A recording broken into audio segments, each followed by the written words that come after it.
ഇപ്പോൾ സംഭവിച്ച മറ്റൊരു പ്രധാന വാർത്തയിലേക്കാണ് നമ്മൾ പോകുന്നത്. Reporter breaking. Kannur Anjarakandy dental college വിദ്യാർത്ഥി നിതിൻ രാജിന്റെ മരണത്തിൽ തലശ്ശേരി പ്രിൻസിപ്പൽ സെഷൻസ് കോടതിയിൽ നാടകീയ രംഗങ്ങൾ. മാനദണ്ഡം പാലിക്കാതെയാണ് അറസ്റ്റെന്ന് ചൂണ്ടിക്കാട്ടി കോടതി വിട്ടയച്ച ഡോക്ടർ റാമിനെ കോടതിക്ക് പുറത്തുവെച്ച് പോലീസ് വീണ്ടും കസ്റ്റഡിയിലെടുത്തു. ബലം പ്രയോഗിച്ച് അറസ്റ്റ് ചെയ്തതെന്ന് അഭിഭാഷകർ വീണ്ടും ജഡ്ജിന്റെ ചേംബറിലെത്തിയിട്ടുണ്ട്. പ്രതികരണങ്ങൾ ആദ്യം കാണാം.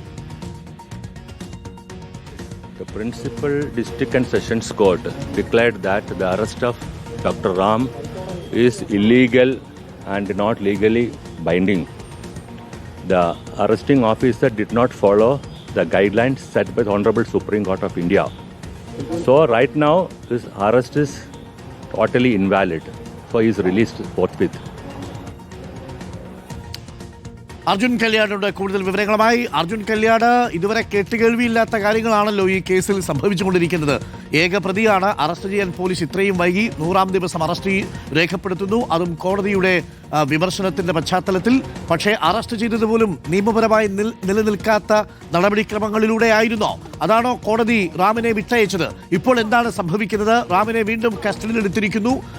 കോടതിയിൽ ഇപ്പോഴും നടപടികൾ തുടരുകയാണ്. ഡോക്ടർ അരുൺ, കോടതിയിൽ ഇപ്പോഴും നാടകീയമായിട്ടുള്ള രംഗങ്ങളാണ് അരങ്ങേറിക്കൊണ്ടിരിക്കുന്നത്. കോടതി, അതായത് തലശ്ശേരി പ്രിൻസിപ്പൽ സെഷൻസ് കോടതി ഇന്ന് ഈ ക്രൈംബ്രാഞ്ച് സംഘം ഡോക്ടർ റാമിനെ അറസ്റ്റ് ചെയ്ത് കോടതിയിൽ ഹാജരാക്കി. അതിനുശേഷം ഈ ഹാജരാക്കിയതുമായി ബന്ധപ്പെട്ടുകൊണ്ടുള്ള തുടർ നടപടികൾ, നിയമപരമായിട്ടുള്ള നടപടികൾ, റാമിൻ്റെ അഭിഭാഷകർ ഉൾപ്പെടെ ഇതുമായി ബന്ധപ്പെട്ടുകൊണ്ട് അറസ്റ്റ് ചെയ്യുമ്പോൾ പാലിക്കേണ്ടുന്ന ഗ്രൗണ്ട് ഓഫ് അറസ്റ്റ്, അതായത് എന്തിനു വേണ്ടിയാണ് തങ്ങളെ അറസ്റ്റ് ചെയ്യുന്നത്, അതിനകത്ത് നിയമപരമായിട്ടുള്ള കാര്യങ്ങൾ എന്തൊക്കെയാണെന്ന് ഒരു പ്രതിക്ക് നൽകേണ്ടുന്ന ഗ്രൗണ്ട് ഓഫ് അറസ്റ്റ് നൽകാത്ത രീതിയിൽ, അല്ലെങ്കിൽ അതിനകത്ത് വ്യക്തതയില്ലാത്ത ഒരു ഗ്രൗണ്ട് ഓഫ് അറസ്റ്റ് ആണ് നൽകിയത് എന്നുള്ളതാണ് പ്രധാനമായും ഈ റാമിൻ്റെ അഭിഭാഷകർ കോടതിയിൽ വാദിച്ചത്. ആ വാദം കേട്ടതിന് ശേഷം ജഡ്ജ് ഇതുമായി ബന്ധപ്പെട്ടുകൊണ്ട് DYSPയെ ഈ അദ്ദേഹത്തിൻ്റെ ചേംബറിലേക്ക് വിളിച്ചു വരുത്തിയതിന് ശേഷം, അതായത് 4:30 മണിക്ക് ഈ കേസ് പരിഗണിക്കപ്പെട്ടതാണ്. അവസാനം 7:30 ഇതുമായി ബന്ധപ്പെട്ടുകൊണ്ട് കോടതി ഒരു തീരുമാനമുണ്ടാകുന്നത്. പ്രതിയായിട്ടുള്ള ഡോക്ടർ MK റാമിനെ വിട്ടയക്കുന്നതിന് വേണ്ടിയുള്ള ഒരു തീരുമാനമാണ് കോടതിയുടെ ഭാഗത്തുനിന്നും ഉണ്ടായിട്ടുള്ളത്. അതായത് ഈ പ്രതിഭാഗത്തിൻ്റെ വാദം അംഗീകരിച്ചുകൊണ്ടാണ് കോടതി ഇതുമായി ബന്ധപ്പെട്ടുകൊണ്ടൊരു തീരുമാനമെടുത്തത്. അതിനുശേഷം ഈ കുടുംബാംഗങ്ങളും അതുപോലെ തന്നെ അഭിഭാഷകരുമൊക്കെ കോടതിയിൽ നിന്നും ഡോക്ടർ റാമിനോടൊപ്പം തന്നെ ഇറങ്ങി വരികയായിരുന്നു.